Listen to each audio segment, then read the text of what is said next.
So welcome back to Soundbites, show about good people doing good things in the food and drink industry. And I'm really excited today because we have Tristan Davis from Maire Soleil Fine Spirits and Wines to talk about holiday cocktail making. So welcome, Tristan. Thank you for having me, Mark. So when you're having a big group over, you're making cocktails, there's a lot of different tastes. So what are some recommendations in terms of creating a cocktail list that can appeal to everybody?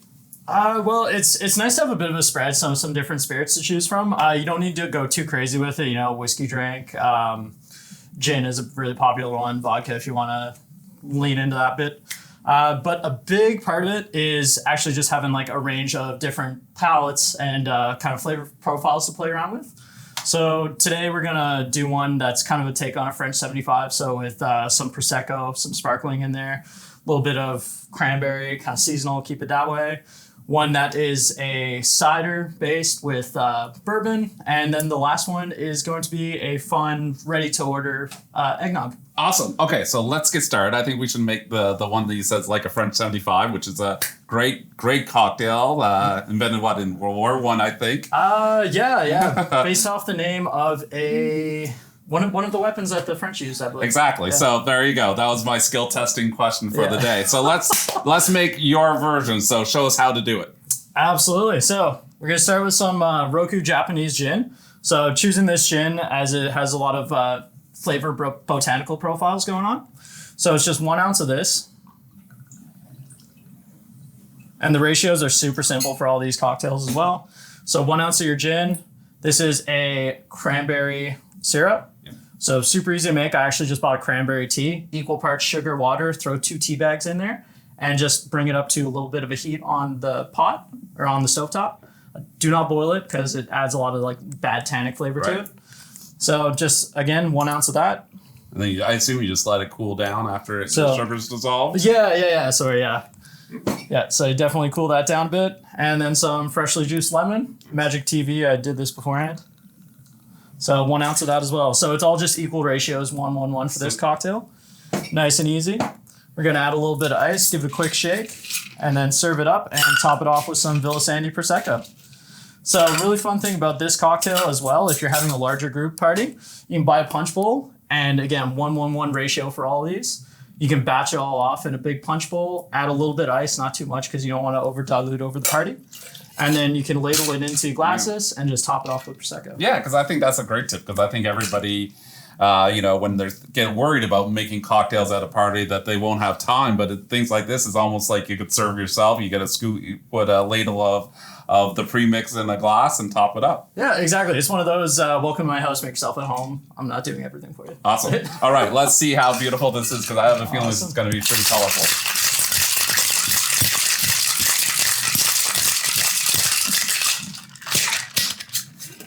Don't do that at home. No, if you're really confident, yes. Yeah, if you don't have a professional shaker tin at home, you can absolutely use a mason jar as well. Okay, perfect. I will do that. Yeah. I have fears that I would have your cocktails splattered against my back wall. Oh, so beautiful. Yeah, so you get this beautiful kind of reddish pink color out of it. So nice and seasonal. As I top that off with some Villa Sandy Prosecco, Mark, could I ask you to cut off a little sprig of fresh rosemary there, please? Absolutely. And that's how we're going to garnish this guy.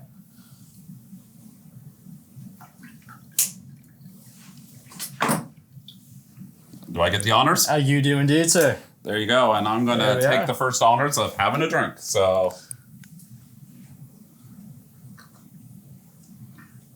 oh my God. Right? I'm making that this holiday season. Well, that was incredible. So what's next? So next up is a bourbon cocktail. It's for all the whiskey aficionados at your Christmas parties.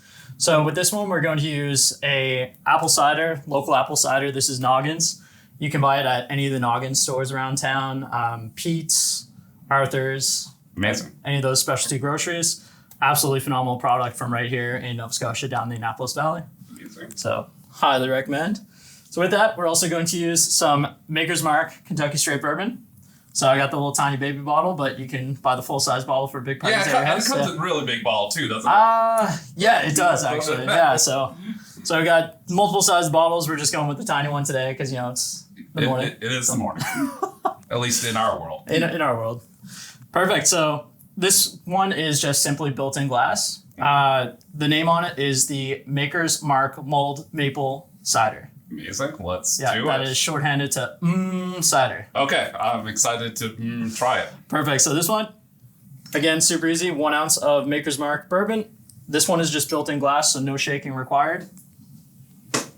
And if you wanted to, I didn't see that we're making a cold drink, but could you warm this up?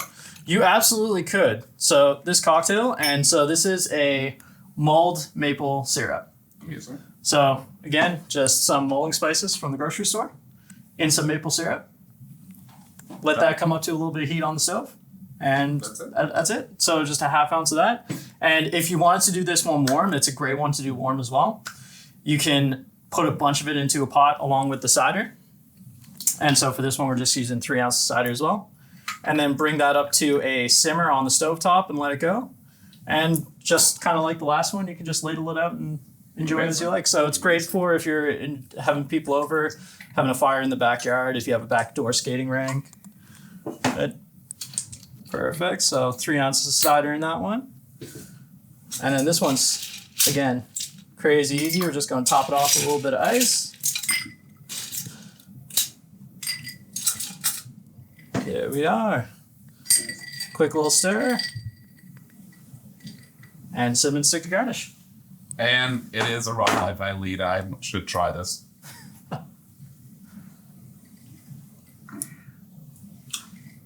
All right, Tristan, you're making me very tempted for the holidays. Delicious. Another winner. I've got a feeling we've got to get 3 out of 3 for winners for our holiday cocktails. So what's the last one to make? Perfect. So the last one is one of my personal favorites. It is an eggnog. So a lot of time people make a big batch of eggnog ahead of time and then they serve it out at parties, again, kind of in a ladle. So opposed to the last 2 that we did where you can serve them in big ones, this is a single order eggnog. So if you just want eggnog on the fly, you don't have any in the house, you can whip one up nice and fast. Okay, let's show us how to do it. Perfect. So again, really super simple ratios. We're going to start with our Canadian Club 12 year. So the reason I chose the Canadian Club 12 year, it's got these really beautiful butterscotch kind of toffee notes in the whiskey. So it's going to play really well in this cocktail. So just 1 ounce of that. So social responsibility, we'll keep all the cocktails to 1 ounce for now. At home, you could double it up a bit, but perfect. An entire egg.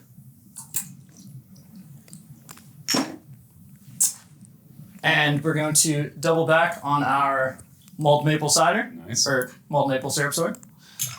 So it's 0.75 ounces of that. And then to finish it off, 0.75 ounces of heavy cream. So for those of us looking to stay thin, you can absolutely use like 2% milk or 3%. Homogenized. I don't sacrifice personally when it comes to these things. Yeah. That said, the texture will be much more thin, a little bit more flabby in the cocktail. So typically eggnog is made with like a heavier style cream. But awesome. I'm glad we're doing that.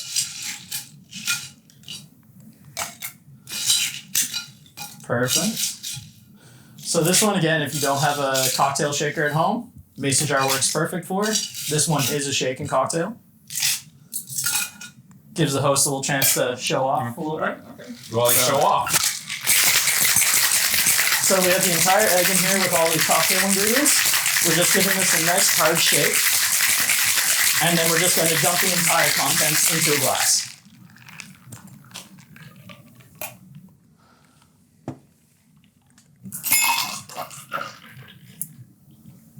Perfect. And then to garnish this guy off, just have a little touch of fresh nutmeg. And let's see if he's done it. 3 for 3.